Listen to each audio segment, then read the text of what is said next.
khi mà mình dạy một cái tác phẩm mình sẽ thấy là nó có những cái khác biệt rõ ràng, nhưng nó cũng có những cái chung. Thì ví dụ thân phận phụ nữ là hoàn toàn có những cái chung mà ở mọi cái văn hóa họ đều có, không làm khía cạnh này thì khía cạnh khác. Ví dụ phụ nữ khổ thì ở đâu nó cũng khổ, không chỉ là về địa điểm địa lý mà là suốt trong quá trình lịch sử thì họ đều có cái khổ. Thì những cái đấy là những cái mà mình dạy bất cứ một cái tác phẩm nào, đặc biệt là trong văn học thế giới chứ không nhất thiết là trong văn học của từng nước, thì mình đều có thể dạy được. Nhưng mà từng cái nước một thì nó lại có những cái kháng dịch ở chỗ là nó có cái khác biệt.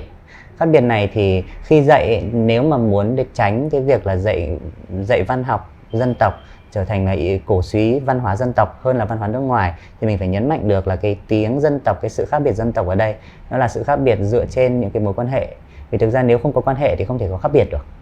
phải có quan hệ thì mới có cái sự khác biệt so sánh, và cái quan hệ đấy thì có thể nó tồn tại trước cả cái sự khác biệt.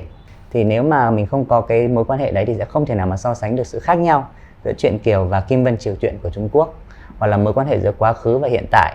Trong truyện Kiều thời, ví dụ như là viết ở thời Trung Quốc, ví dụ bản thân Kiều, Thúy Kiều là Trung Quốc, nhưng mình vẫn có thể cảm thấy là Kiều rất là Việt Nam. Thì mình có thể nhìn thấy ngay trong truyện Kiều cái sự đa quốc gia, đa văn hóa và đa thời gian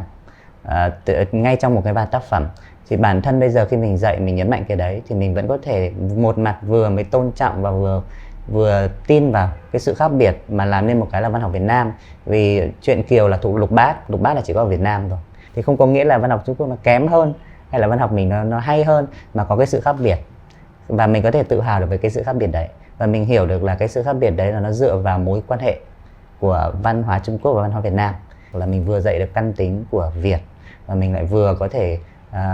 tránh được là cái sự cổ súy dân tộc nó hơi quá đáng. Tôi vừa dạy tác phẩm kinh điển của phương Tây cho người Việt và vừa dạy tác phẩm kinh điển của người Việt cho bản thân giới trẻ người Việt và cho phương Tây. Thì tôi thấy là cái khó chung là như thế này, tác phẩm kinh điển thì có hai cái khoảng cách đối với khán giả bây giờ. Một là khoảng cách về thời gian, hai là khoảng cách về không gian. Thì đa phần thì những cái khó này có thể giải quyết được. Thì nếu mà làm cho các bạn khơi gợi được cái niềm cảm hứng học lịch sử, học quá khứ, học một cái chiều không gian mà nó cách xa với cái không gian mình đang sống, thì các bạn sẽ thấy nó mới. Thì mình phải loại bỏ được cái ý niệm là quá khứ là những cái gì cũ. Đối với mọi người thì quá khứ là những cái gì mới mà nó học được. Nhưng mà nếu mà mình có thể thấy được cái sự tích cực giữa cái việc học cái mới qua quá khứ, thì học sinh hoàn toàn có thể có khả năng để học được truyện Kiều hoặc là những cái tác phẩm kinh điển nói chung một cách hiệu quả.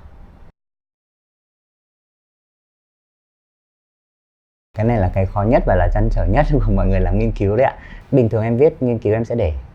và em sẽ ghi rất là nhiều những cái chú thích dài, là ở đây ví dụ như là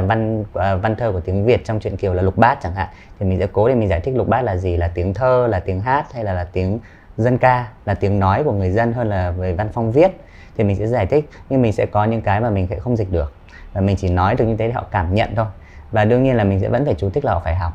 phải học tiếng sâu và phải học văn hóa sâu. Thì chắc chắn là sẽ có những cái mất khi dịch truyện Kiều ra sang nghiên cứu để cho viết bằng tiếng Anh thì sẽ có cái mất. Nhưng thực ra thì có cái mất thì cũng sẽ có cái được. Vì thực ra là cái bước tiếp theo của dịch là hủy, bước tiếp theo đấy sẽ là dịch là để kháng. Vì một khi đã hủy là bị kháng, mà kháng thì nó sẽ ra được những cái mới. Thế là một khi mà mình dịch truyện Kiều sang cái tiếng nước ngoài thì mình sẽ thấy được là mình thực sự là đang làm mới truyện Kiều ngay trong cái quá trình dịch mà mình không thể nào mình kiểm soát được. Và cái ý đấy nó cũng không nhất thiết là một cái gì đấy nó tiêu cực, bởi vì thực sự truyện Kiều vốn cũng là dịch hiểu theo nghĩa rộng, không chỉ là dịch về tiếng mà còn dịch về văn hóa, dịch thông qua lịch sử nữa.